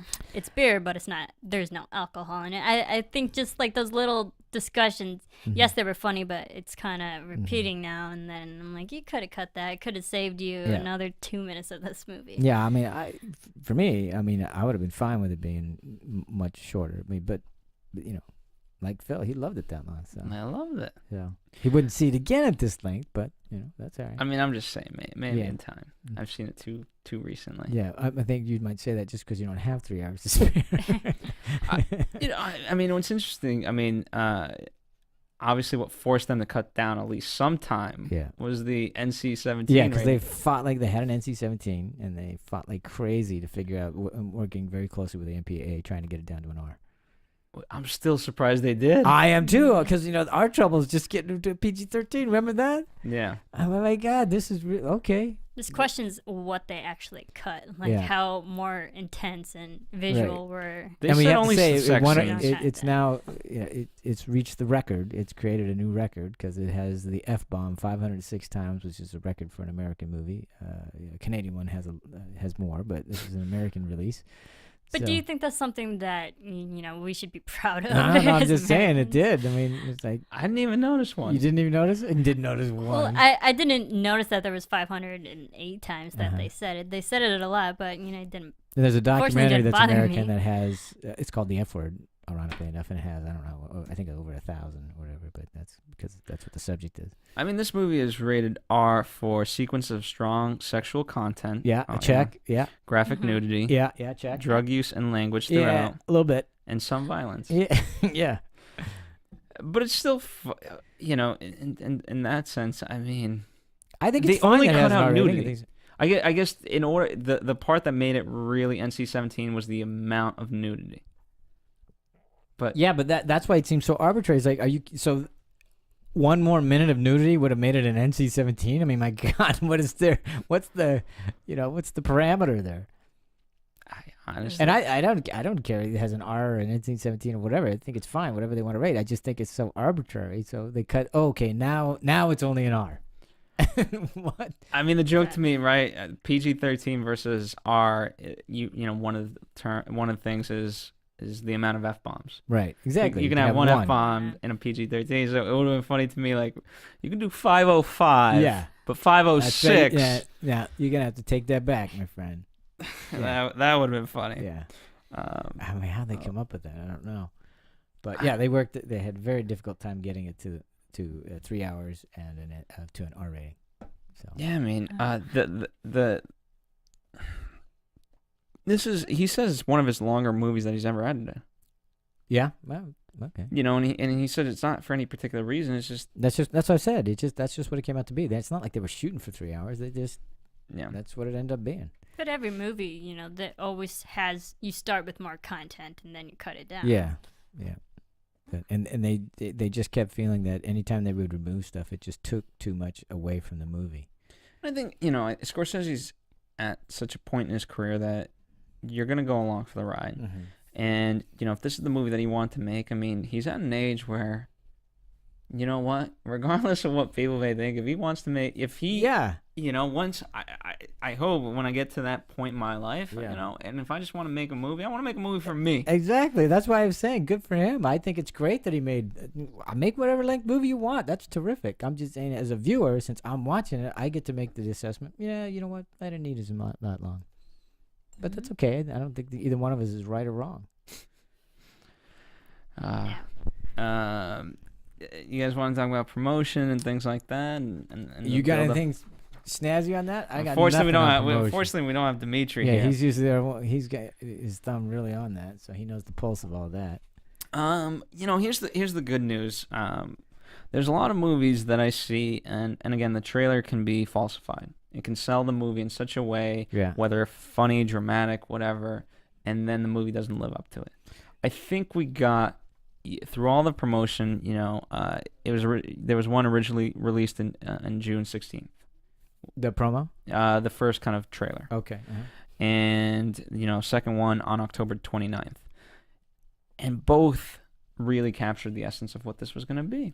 I thought so too. And then I read this article that says one of the reasons why a lot of people are having difficulties with it is because the audience that, for some reason, was wanting to go to it was right wing.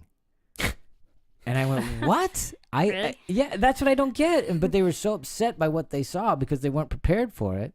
And I went, how could that possibly be? How could you not expect the excess of Wall Street to be in here when, look at the promos. Yeah. How could anybody be misinformed by that? Now, I mean, I've liked all of the Martin Scorsese movies that I've seen. I've never really had any problems with it. But I did have a problem kind of listening to this movie. Just audio wise. Oh, you mean actually hearing it? Yeah, because a lot of the scenes, Leo's character, Jordan, he's yelling. He's corralling people and getting everyone pumped and whatnot. But he's yelling at the top of his lungs, and then he's yelling to his wife at home. There was a lot of yelling scenes which I don't think was necessary. It was hard for me to listen to because it affected me, and like all this yelling wasn't necessary. I mean, so necessary. So necessary to film. Phil likes yelling. Because again, it's a culture. Well, first off, I get he's motivating. But it's not even that. It's remember, that's what attracted them to the whole thing. Just people, you wouldn't believe the people and what they said to each other, and the loud, right from that opening, 9 o'clock hits, every phone goes up. You fucking cocksucker! Fuck you! You make a sale! Yeah, but that's the trading. mentality. You know what I mean? That's trading. But it really is trading. But here's the thing. Yelling. Everyone, but that's what they fell in love with. That's what attracts all these people to that. And this lifestyle, they don't know how to get away. They don't know how to turn off but of that's it. what I'm saying. That's what I wanted to see more of that, because I go, what makes these people go into this and what makes them do that? I wanted to know more of that, because I think it's like it was being in a whole different world for me. It's like, I mean, I've seen it in movies before. It's not like I'm not aware of it, but I like being thrown right into it. But I just wanted more underneath about the kind of person that actually does this for real. Yeah. I get that. But I think you're right, though. I found that the yelling part, it was just hard for me to, Yeah. because there could have been scenes where they could have just talked that it out normally, Mm-hmm. and they're yelling at each other. But they're not gonna do. They're not So- gonna. Guys, like again, the amount of testosterone. I want to. Marissa. Thank God you've been blanketed from this world. But honestly, So you think because it's- they don't talk. They don't. They yell. They just scream. Because okay, they're so amped up on Coke all or the Coke, drugs that they're drugs. on. B, the amount of pressure to, like, when you're talking about millions of dollars or whatever. It's a whole different level of greed and ambition. Yeah. Communication. Because, I mean, just Everything even jacked even up. successful people in general who aren't in the Wall Street culture, they don't have time, and they're very fast, and you got to keep up. And in this world, unfortunately, it's also combined with yelling. I mean, old Hollywood, how producers throwing at things at actors' head. I know plenty of those stories, and that's just it's unfortunately becomes a culture. Yeah, it becomes because nobody does anything about it because they don't want to because they're going to get fired or whatever. Yeah. Yeah. So might makes right. Yeah. It's part of the lesson. Yeah, that was Which is- their yeah, part of lifestyle. it. That was their job. I just probably personally, I couldn't just live drove in you that crazy. type of world. Right, apparently not. Yeah, but I think it was very indicative, as Phil says, of that culture. Yeah. It's, Oh, yeah, it added to the story, of course. But it just was annoying to hear. Yes. There you go. Okay, there you Let's go. let's talk music. Because All right, it's such a you- wide range. Yeah, I But again, there was a lot of good songs that recognizable because this movie starts in the beginning of the 80s and Yeah. Well, kinda around his there. life, Yeah, yeah, and mid, started oh, it. I see what you're saying. but like throughout that you can hear 80s songs Yeah. and whatnot, and then like when he's getting older Transitions. and transition to 90s songs, but it still enhanced each scene and didn't really take away. no, from anything. I thought the music was great. I think, and everybody that I was watching was having a ball with the music. I'll talk on the music just a little bit. Okay. I'm friends with the guys who do one of the songs that's Oh, featured fairly heavily in the movie. is that right? Yeah, it's I played it for the intro. Oh, okay. So. They said that they've seen all the press releases, they've talked to the people who booked the music for the show, and really it's just Martin likes to choose a lot of his own music for the movies. Like he'll hear something and be like, that really fits with this, and kind of throw that in there. So you're not gonna get all this mainstream stuff. He really likes to go into like his deep things, the things that make him think. Like, have you ever listened to a song and just thought of a scene that could go with it? Sure. Yeah, like apparently Martin does that, writes it down, and just kind of saves it. And that's how they have no idea how he found their song or whatever, but they just contacted him for the movie, and it's been in there since. This song would be Mrs. great for Robinson? a drug There cocaine you go. with monkey scene and midgets. Yeah. But I love the use of "Here's to You, Mrs. Robinson" when everyone's getting arrested. I thought that was really well done. I guess let's round this out. Yeah, we gotta wrap this up.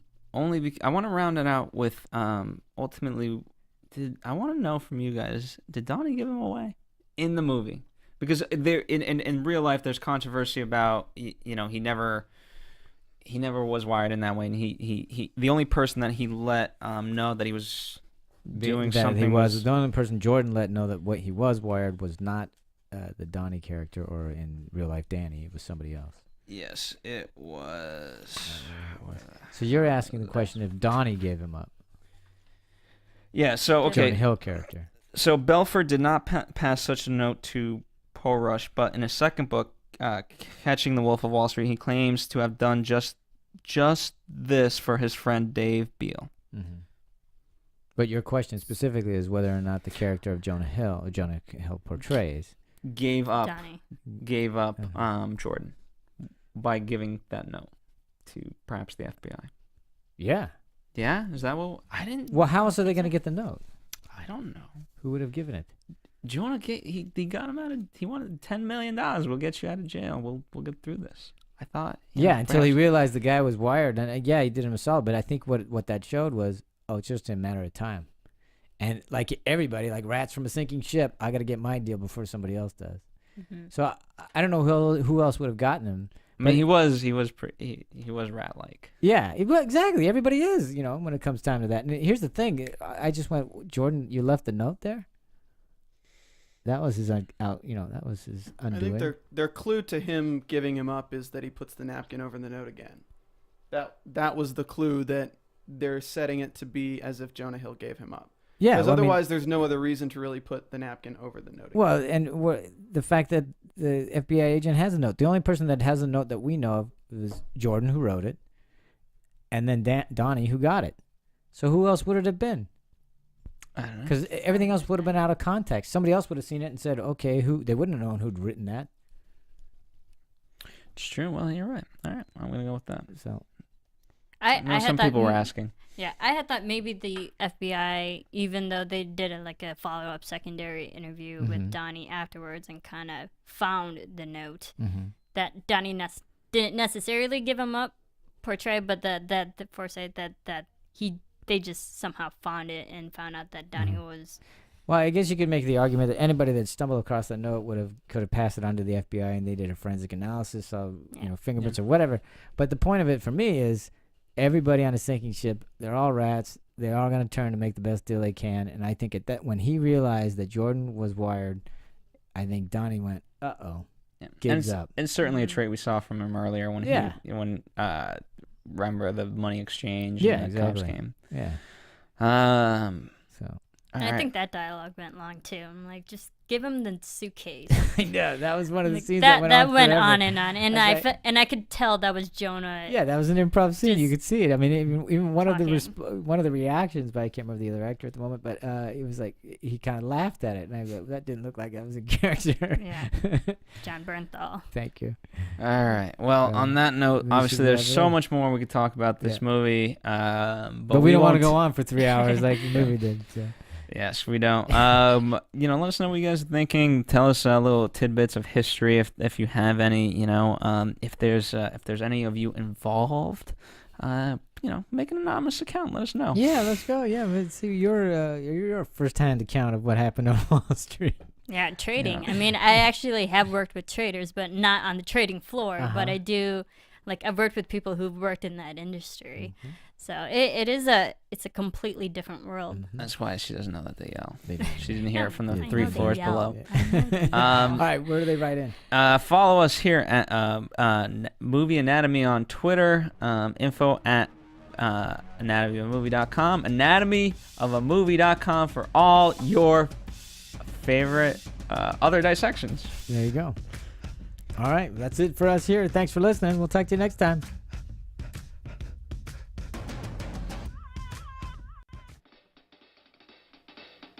From producers Maria Menounos, Kevin Undergaro, Phil Svitek, and the rest of the Anatomy of a Movie staff, we would like to thank you for listening and subscribing to the show.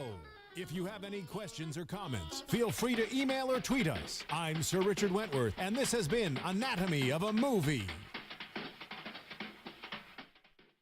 Thanks for watching Anatomy of a Movie on YouTube. For more on your favorite movies, subscribe to our channel here, and be sure to let us know what you think in our comment section below here. Bye. It makes it interesting, and I think a lot of people are really gravitating towards that because we like other people's lives. We learn from their actions and mistakes and how to come from that. So seeing that different lifestyle that's not to theirs is probably appealing to a lot of audiences nowadays. And I'll go on the flip side and say that I appreciate the original thought, the original idea, because everything is derivative these days. It's all referential to something else. And I'm not saying it's bad. I'm just saying I think there's room for the original, the different thought, that's something that isn't already in the marketplace. And I would appreciate those, and I miss those as much as I like the other. Well, what I like about this movie is that, I mean, in essence, by making it, it speaks to the point of history does repeat itself. And so perhaps by showing this, and we'll talk about The Last Shot, perhaps it won't.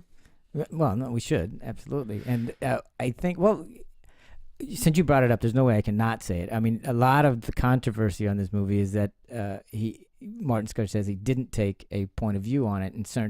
I should say, I don't know if he did or he didn't. I'm saying people are arguing that they wanted there to be more of a comeuppance for Belfort or some sort of downsizing of him in a sense, more than there was. because they don't like the idea that all this excess went unchecked and then didn't really have any kind of repercussions, and they wanted they thought he was glorifying it rather than satirizing it. But you have an argument for that, which is I want you to explain Well, to that's viewers. true. But my point. Where was I going with my point? Okay, I'll say your point if Yeah. you're not going to say your point. No, the point being that Oh, history repeating itself. Yeah, because this is what crazes me. We didn't really do anything about the excesses in Wall Street. Nobody's been indicted. There hasn't really been any charges brought upon anybody. There's certainly nobody's been tried and convicted of anything. So everybody's complaining that Martin Scorsese didn't put something in his movie that wasn't there in real life. If we have anything to blame, anybody to blame, it's the society as a whole. We didn't call to task our representatives to put these people on trial for what they did in the. I mean, Wall what's Street, funny so to why me, should he? to me, in that sense, what's so true and realistic, there's the Matt Damon documentary, I think it's called The Inside Man. Inside Job, I believe. Inside Job, that's it. Yeah. And the moments when they're kind of being questioned of like, I don't know. Yeah. I don't know, can I have that donut? Yeah, exactly. It literally watched The Inside Job because there's moments exactly like that. I don't know. Can I have that donut? Exactly. And so Crazy. it just amazes me in that sense. And so I like it in the sense that it is about being real, and that's what this movie does. It forces you to see what the reality is. Yeah, because the reality was that I don't think anybody that was involved in the Belfour or any illegal activity on Wall Street cares about whether or not it's right or wrong. They know it's wrong because that's why they're hiding it. They know it's illegal, but they don't care about that part of it. They just care that they don't get caught. Yeah. So, and I think that's what they portrayed. And then if they did get caught, oh yeah, they get a a cush deal in some minimum security prison, and then they go out lecturing and that kind of thing. That's what always happens. So I don't know what people are complaining about, because that's exactly what went down in real. Really has a bearing on whether or not we should care, because it's his perspective of what took place. I mean, even the boat sinking, right? Right. Certain things are verifiable. Yeah, I mean, they haven't. Is it 100% accurate? No, but they have verified that the boat did sink. They were on their way to Italy. It was against the captain's wishes. The Italian Navy found them. They verified, of course, the helicopter roughly crashing into his home, not his home, but on his estate or whatever while he was stoned or whatever. Yeah, that's pretty much true. But I guess so Leo had read this book and he was just so fascinated by it that again he got into a bidding war with Brad Pitt, but he just it's unclear as to how he exactly won. Yeah, but he outbid. That's the best we know. But then so him and Martin Scorsese really wanted to make it. In fact, before Shutter Island, so Marty did work on the script beforehand, and unfortunately didn't work out that way. And he couldn't get a green light or funding, and from Warner Brothers, they kept waiting for production dates and they couldn't get one. So finally, he said, "All right." When they went to do Shutter Island, and then finally, Warner Brothers took it to Ridley Scott, offered it to him, and that didn't go through. No, because I mean, especially at the onset, right? If this movie is the fifth collaboration between Leo and Marty, and Leo does have a producer role. Yes. On it.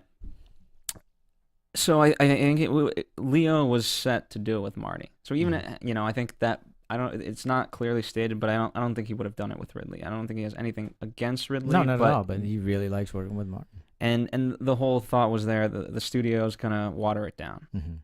And then when Warner Brothers did release it. Yeah. They let it go, so then now it became independently financed. Right, and boom. Red Granite picked it up, and then Martin was assured that, of course, your content is good. Whatever you want to do is fine. Yes.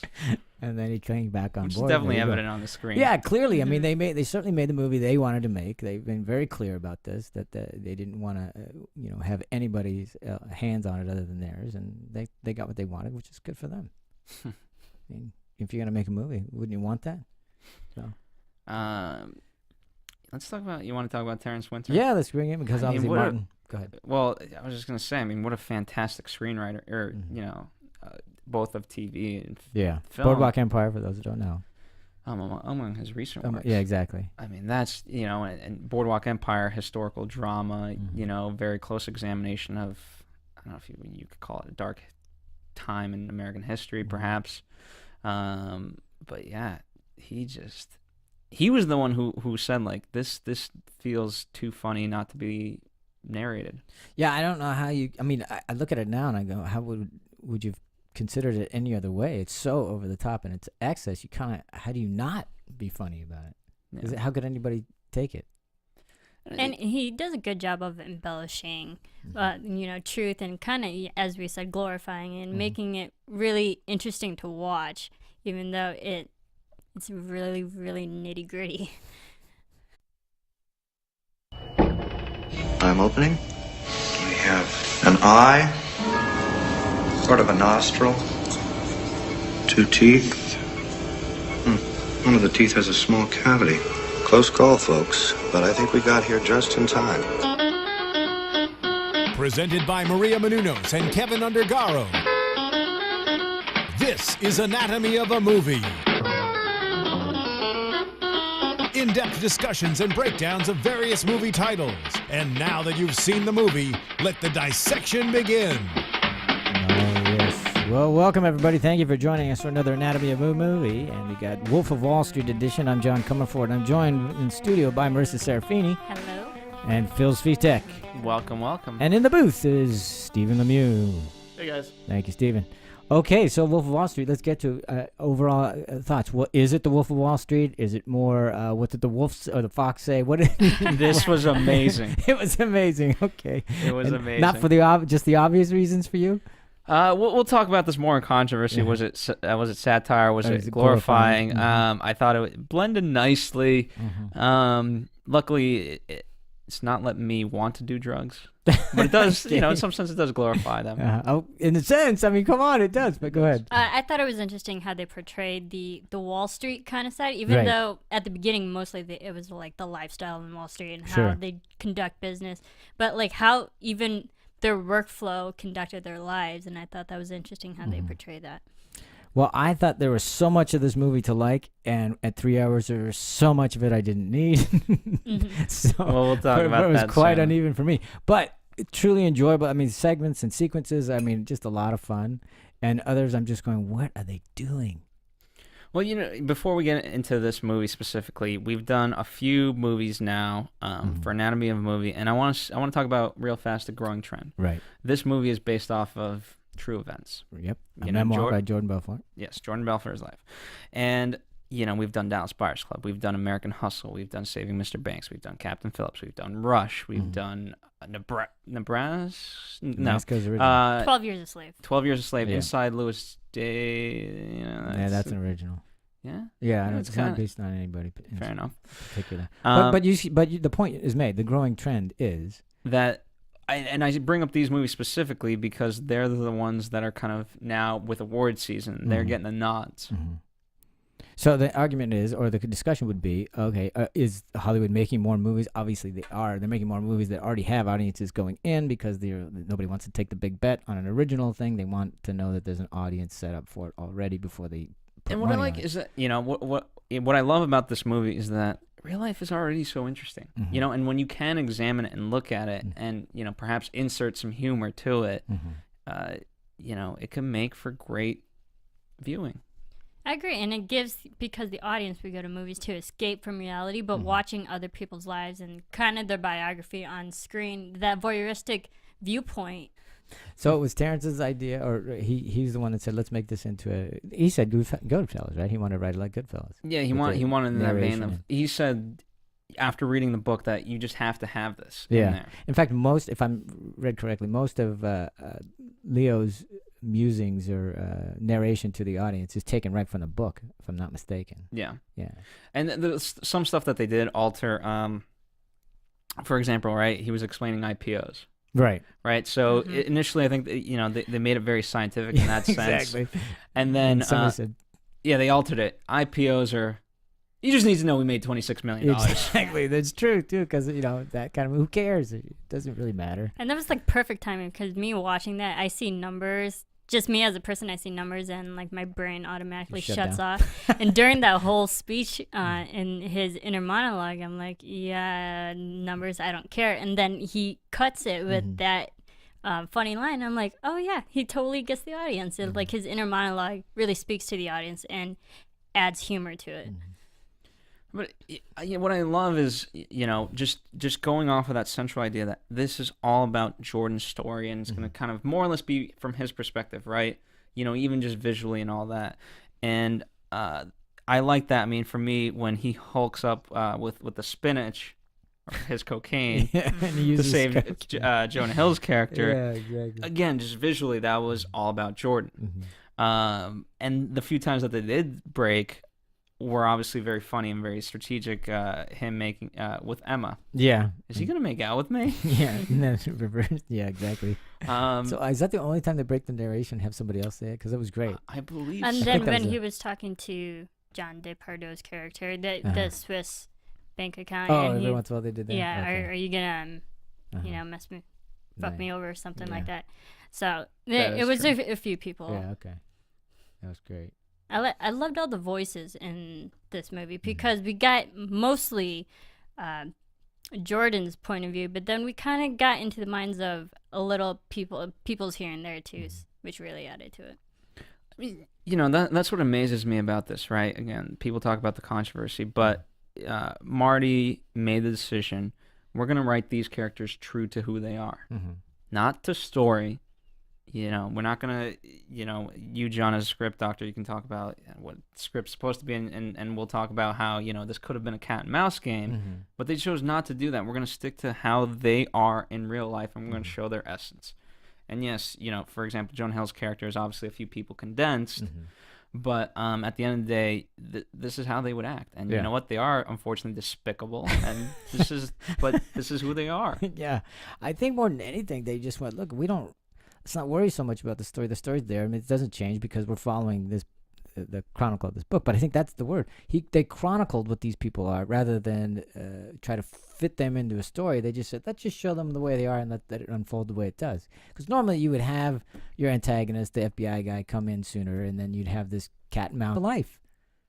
Yeah, but people don't want to accept real life. Yeah, but if they should be mad at anybody, it's our representatives for not holding these people's feet to the fire. Well, we'll certainly talk about the history and things like All that. right. So, all right. Starting out, so let's get to how this thing became a movie. Well, Brad Pitt and Leo fought over the rights to the story. Yes, Jordan wrote the memoir, of course, and two of them. There's Wolf of Wall Street and Catching the Wolf of Wall Street. Right. Yeah. Didn't he write them both? Right. Yeah, he wrote them both. both, but I'm saying there's two. Yeah, there's two books. So, and of course, he spent some time in prison, minimum 22 security, months. 22 months. Which isn't a long time for all the things he did. Yeah, it's kind of like a vacation, You think that's probably as much time as he needed to dry out. Yeah. Probably. And he was in prison. He was compelled to write, or should I say, what's the word? How do we say this? He was tasked to write. Yes. Ironically, by Tommy Chong, of all people. Yeah, there you go. Who apparently they still remain friends to this day. But that's who told him, like, hey, dude, you should write on a memoir. And which is funny because, it's said so many times of the book, and Terrence Winter, who wrote the script, admits this. Like, it's just so funny. And so it's ironic that Tommy recognized Jordan's humor. Yeah. And was he like, okay, should. write this Cheech and down. Chong, for those of you who don't know, he's Cheech and Chong fame, and the duo was a comedy duo. Anyway. But the other thing that's interesting is that, he's written it. And, there's been all kinds of people saying, no, that didn't really happen. Well, actually, it did happen. And so they've been back and forth. Well, actually, it was worse. I mean, so there's so much all around the map on how much of the story is true. Certainly what's on the screen mostly is in the memoir. So they were certainly true to the memoir. Now, what's, again, I forget if Leo said this or Terrence Winter specifically, but just how relentless at the details, especially about himself, Jordan was willing to put into the book. Absolutely. He didn't really, it doesn't seem like he held anything back. I mean, if he did, it's like, oh my God, if he held something back and wasn't revealing there, because it's pretty revelatory. Yeah, they had no boundaries in the movie, and you can tell when they're partying and doing all these drugs and stuff. So, and there was that particular scene when, not to jump ahead, but he's in the car and he's driving back, and he thinks from the first part, and when he tells the audience that there was no scratches, but then in reality that he actually trashed his car. So it shows that this movie was from his perspective, and right from the beginning that he thinks nothing was wrong, but even though it ended up being worse than what he told everyone. Well, since you just mentioned, I think that's something that I want to talk about. It is from his perspective, excuse me. And in fact, when we first started the movie, there's the red Lamborghini. I believe it's a Lamborghini. I know it's red, whatever. It's Ferrari, Lamborghini, whatever it is. And he says, actually, no, it was a white one. So you even in you know from the outset that he's telling the story. And you also know by the way he's a salesman. Some people call him a salesman. Other people call him a huckster. Other people call him a con man. So it's his perspective. So whether or not it's all true is irrelevant because it's coming out of his mouth, and we already know he lies like crazy and kind of shades the truth. So whether or not it's actually true or certain things happened, didn't happen, I don't know if that